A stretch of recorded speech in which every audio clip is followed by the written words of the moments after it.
Et si une simple femme de ménage pouvait faire tomber un empire corrompu, en un seul murmure?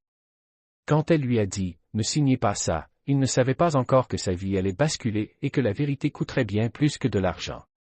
Abonnez-vous maintenant, cliquez sur le bouton « J'aime ». Et dites-nous en commentaire de quelle ville vous regardez cette vidéo, dans un coin reculé des Alpes françaises, caché derrière une forêt dense et des grilles automatisées, se dressait le domaine Ravenfal, un manoir austère mais majestueux, propriété de Samuel Vérac, un magnate aussi secret qu'imprévisible. 48 ans, cravate toujours parfaitement nouée, regard acéré derrière des lunettes sans monture, Samuel n'était pas connu pour sa chaleur humaine. Depuis la mort étrange de sa femme 3 ans plus tôt, une chute inexpliquée dans l'escalier principal, il vivait seul, avec pour unique compagnie son personnel de maison trié sur le volet, et ses millions. Ce matin-là, un épais brouillard recouvrait les vitres gothiques du manoir. Samuel s'apprêtait à vendre son réseau international de galeries d'art à une société obscure nommée Altera Holdings. Un contrat à 10 chiffres. Un tournant dans sa vie. Ce document, posé sur son bureau en acajou, attendait seulement une signature. Et derrière cette signature, un piège. Mais Samuel ne le savait pas encore. En silence, une nouvelle recrue faisait son premier jour dans le manoir, Lina Morel, une femme de ménage embauchée en urgence après la mystérieuse disparition de la précédente. Vêtue de noir, ses cheveux bruns attachés en un chignon serré, elle avançait avec la discrétion d'un souffle. Pourtant, derrière ses yeux d'un vert presque irréel, il y avait quelque chose de plus, une lucidité inquiétante. Elle observait tout. Et surtout, elle semblait déjà connaître le contenu du contrat. Alors que le manoir grognait dans le silence de ses murs, un frisson glacial passa sur la nuque de Samuel. Il ignorait que quelqu'un, quelque part dans cette maison, ne voulait pas qu'il signe. Et ce n'était pas pour sauver son argent. Il était un peu plus de 6 heures du matin quand Lina Morel franchit le seuil du manoir Ravenfal. Le vieux majordome ne l'avait même pas salué, trop occupé à marmonner dans sa barbe grise, traînant ses pantoufles comme un fantôme. Personne ne lui avait vraiment parlé. Aucun sourire. Pas même un regard. Juste un badge d'accès, un uniforme trop large, et l'interdiction formelle d'entrer dans le bureau du maître, sauf pour le ménage du matin. Mais c'est précisément là que Lina allait. Elle longeait les couloirs sombres comme si elle les avait déjà traversés. Chaque craquement du parquet semblait l'avertir. Chaque tableau ancien semblait l'épier. Elle ne bronchait pas. Elle nettoyait. Elle écoutait. Elle notait mentalement les habitudes, le café noir laissé sur le rebord de la fenêtre du bureau, les appels codés passés à l'aube, les pages du contrat annotées à l'encre rouge. Mais surtout, elle observait Samuel Vérac. Elle le voyait travailler sans relâche, griffonner sur des documents comme s'il écrivait sa propre condamnation. Il parlait à ses conseillers à voix basse, parfois d'une manière presque paranoïaque. Quelque chose en lui était brisé. Un secret. Une peur. Ou une culpabilité. Mais Lina ne s'apitoyait pas. Elle était là pour une raison. Pas le salaire. Pas la routine. Non, elle portait un nom dans sa poche, un souvenir tatoué dans son cœur, celui de Julien Morel, son frère, disparu 2 ans plus tôt, après avoir travaillé dans ce même manoir, comme assistant personnel de Samuel. Depuis ce jour, aucune trace. Aucun appel. Juste un silence glaçant, et une lettre déchirée retrouvée dans ses affaires, portant les mots. Ne signe jamais rien sans lire la clause 17. Et ce matin-là, en passant le chiffon sur le bureau de Samuel, Lina trouva un document marqué, clause 17, annexe confidentielle. Son cœur s'arrêta. Elle n'était pas là par hasard. Une tension électrique flottait dans l'air du manoir Ravenfal. Ce matin-là, tout semblait plus silencieux que d'habitude, comme si la maison elle-même retenait son souffle. Dans le grand salon, un dossier noir reposait sur la table en marbre, entouré de 3 hommes en costume. Les avocats de Altera Holdings, froids, souriant à peine, parlaient à voix basse entre eux. L'un d'eux, un certain maître Danton, répétait encore et encore. La clause est standard. Rien d'inhabituel. Une formalité. Samuel Vérac, assis dans son fauteuil en cuir, tenait son stylo Montblanc dans une main légèrement tremblante. Il n'avait pas dormi. Il avait rêvé de sa femme. Encore. Elle tombait. Il criait. Elle souriait. Mais ce n'était pas la chute qui le hantait, c'était ce qu'elle murmurait juste avant de disparaître. Ne leur fais pas confiance, Samuel. Pendant ce temps, Lina nettoyait silencieusement le miroir en face du bureau. En apparence, elle n'écoutait pas. Mais ses yeux analysaient tout. Les visages tendus. Le geste nerveux de l'avocat. Et surtout, cette page, celle avec la fameuse clause 17, imprimée sur du papier légèrement différent. À 11h44 exactement, Samuel attrapa le stylo. Il ouvrit le dossier. Mais à ce moment précis, le regard de Lina croisa le sien dans le miroir. Elle se pencha subtilement, s'approcha, et dans un murmure presque inaudible, glissa à son oreille. Ne signez pas ça. Ce contrat a déjà coûté une vie. Samuel resta figé. Les avocats le regardaient, tendus. Une goutte de sueur perla sur son front.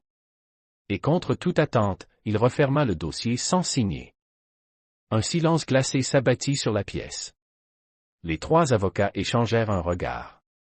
Maître Danton sourit poliment, mais ses yeux s'assombrirent. Samuel, le regard perdu, gardait sa main fermée sur le stylo sans bouger. Lina, debout à quelques pas, fixait le sol, comme si elle n'avait rien dit. Comme si le destin venait de passer, sur la pointe des pieds. Monsieur Vérac, insista Danton, feignant l'incompréhension. Un doute, peut-être. Il s'agit d'un document standard. Pas de piège. Samuel leva enfin les yeux. Un éclair de lucidité traversa son regard. Je ne signe rien aujourd'hui. Reprenez le contrat. Les trois hommes restèrent figés. Ce n'était pas prévu. Ils avaient ou calculé l'heure, le stress, l'isolement de Samuel. Ils n'avaient jamais refusé de signer quoi que ce soit en 20 ans de carrière.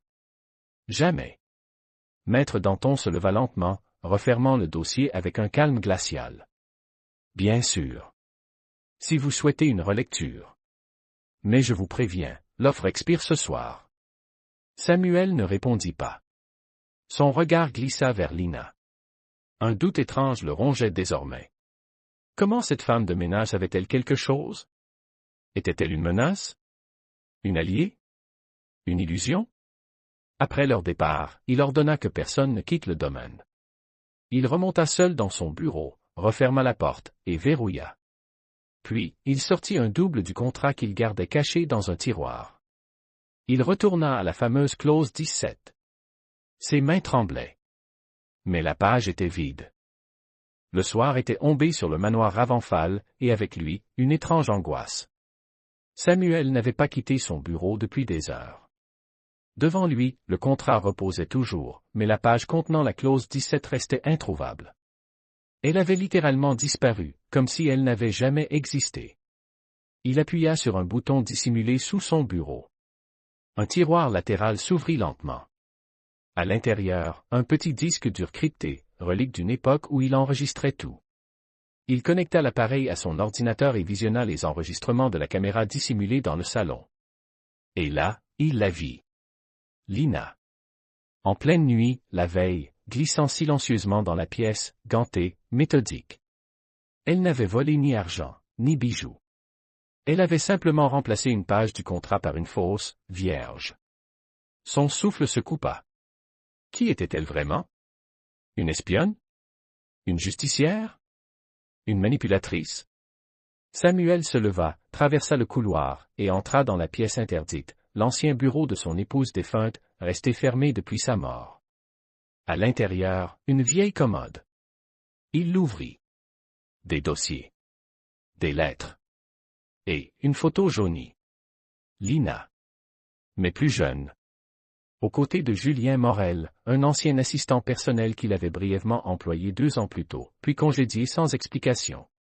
Julien avait disparu quelques semaines après. Et Samuel avait enterré le souvenir. Jusqu'à maintenant. Un frisson le traversa. Il réalisa qu'il ne contrôlait plus rien. Et pour la première fois depuis la mort de sa femme, il avait peur. Le manoir Ravenfal s'était figé dans un calme inquiétant. Les couloirs semblaient plus étroits, l'air plus lourd. Quelque chose approchait, Samuel le sentait. Il ne dormait plus. Il n'y avait plus que les visions, les dossiers, les murmures du passé. Il avait passé la nuit à fouiller les archives internes de sa société, à recouper les anciens contrats, les noms, les signatures. Et là, au cœur d'un vieux document de cession datant de 2 ans, le nom de Julien Morel réapparaît. Mais ce n'est pas tout. À côté de sa signature, celle de Maître Danton. Et une autre clause 17 identique à celle d'aujourd'hui. Un schéma se dessinait. Les contrats truqués. Les clauses mortelles. Les disparitions. Julien avait dû découvrir quelque chose. Et aujourd'hui, ça serait venu finir ce qu'il avait commencé. Au petit matin, Samuel fit appeler Lina dans son bureau. Elle entra, calme, essuyant ses mains avec un chiffon. Pas de peur. Pas de panique.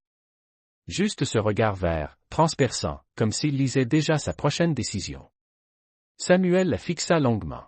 « Qui êtes-vous vraiment, Lina ?» Elle resta silencieuse. Puis, lentement, elle s'avança jusqu'à lui et posa quelque chose sur son bureau, un dictaphone. Elle appuya sur lecture. Et la voix de Maître Danton s'éleva dans la pièce. Le silence qui suivit l'enregistrement fut plus violent que n'importe quel cri. Samuel s'était affaissé dans son fauteuil, les yeux rivés sur le dictaphone.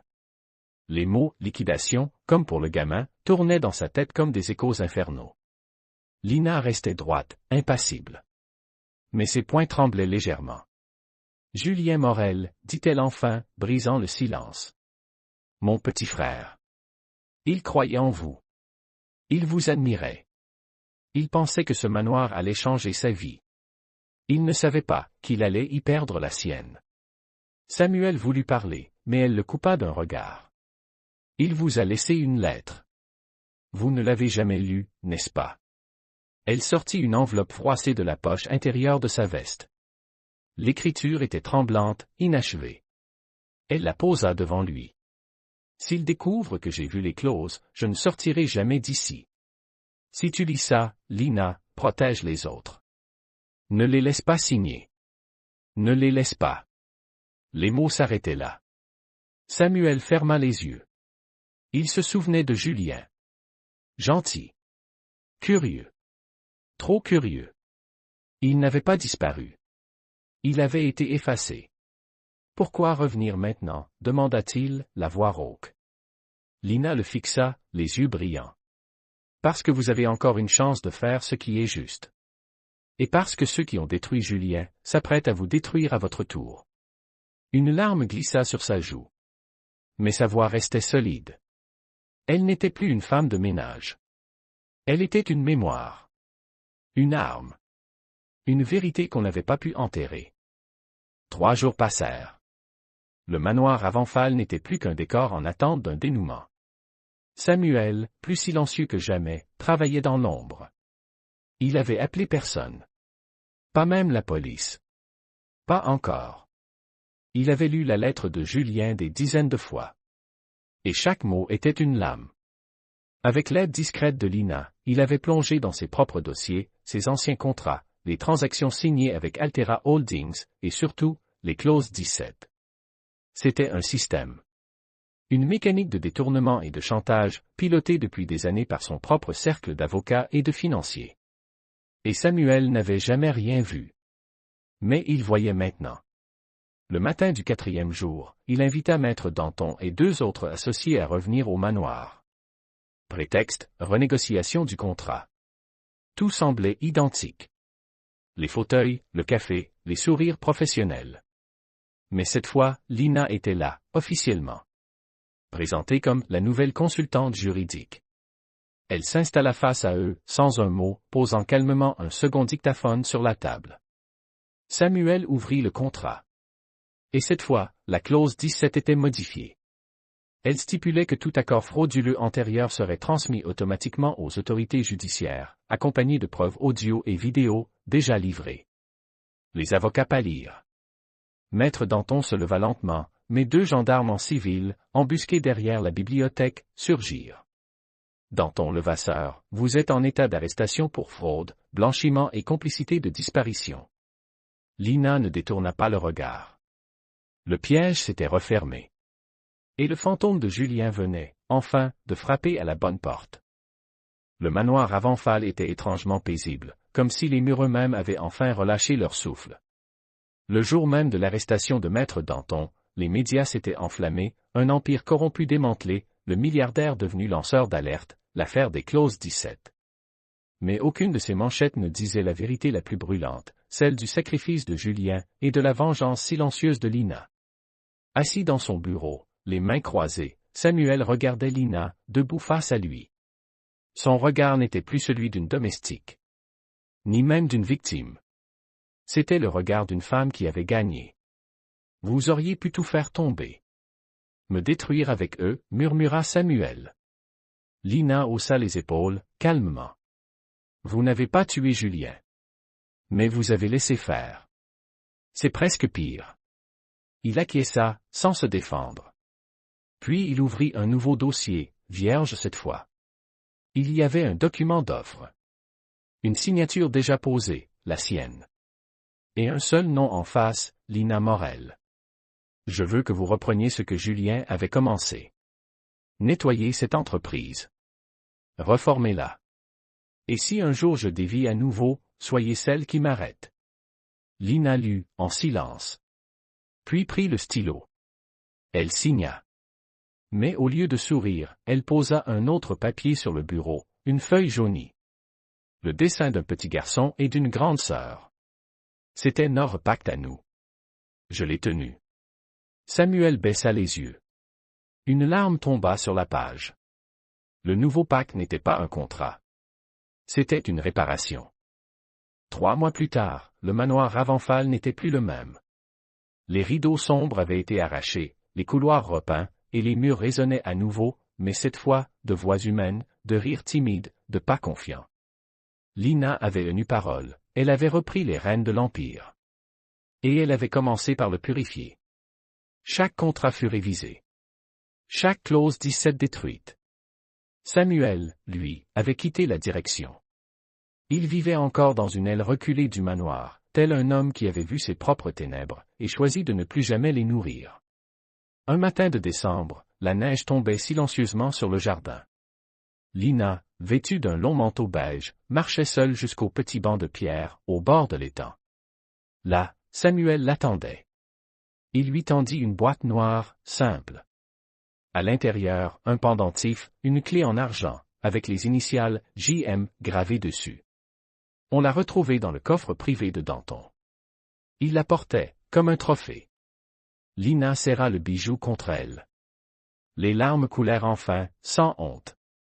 Merci. Non, Lina, c'est moi qui vous dois tout.